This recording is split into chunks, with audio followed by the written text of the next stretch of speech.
Hey everyone, it's Jessica Edwards in Wilmington, North Carolina. So I had an interesting conversation today with somebody that asked me, how long does it really take to buy a house? So what's the realistic time frame to buy a house? And it was such an interesting conversation because it seems so basic and something that we do day in and day out to me, but in different parts of the country and depending on where you're moving from or moving to, it can vary tremendously. There are some states where the contract process and there's attorneys involved throughout, and it takes a lot longer to go under contract on something and close on something. Here in North Carolina, we're in Wilmington, and I would say that the average or standard sort of closing time is 30 to 45 days. So you go under contract and you're closing on that house, purchasing, sellers are out in 30 or 45 days. So that's pretty standard here. Of course, there are things that are a little bit longer than that. Sometimes if it's cash or something, it might be a little bit shorter, but that's pretty standard.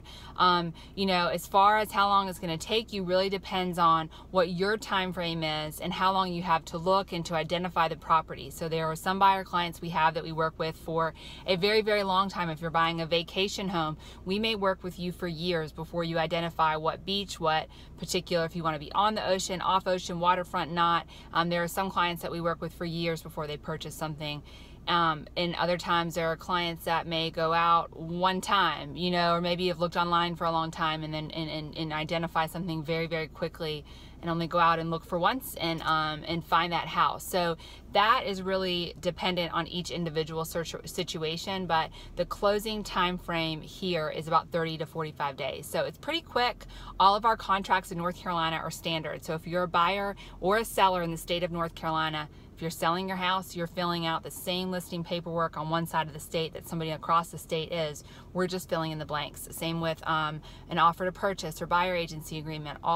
They're all the same across the state. We're literally just filling in the blanks on it. So it's pretty standard here and pretty quick and easy if you're buying a house in North Carolina. So anyways, these are my thoughts. If you have any questions or comments, please feel free to ask me below. Of course, you can always email me and check us out at thecarolinasfinest.com. Thanks so much. Have a great day.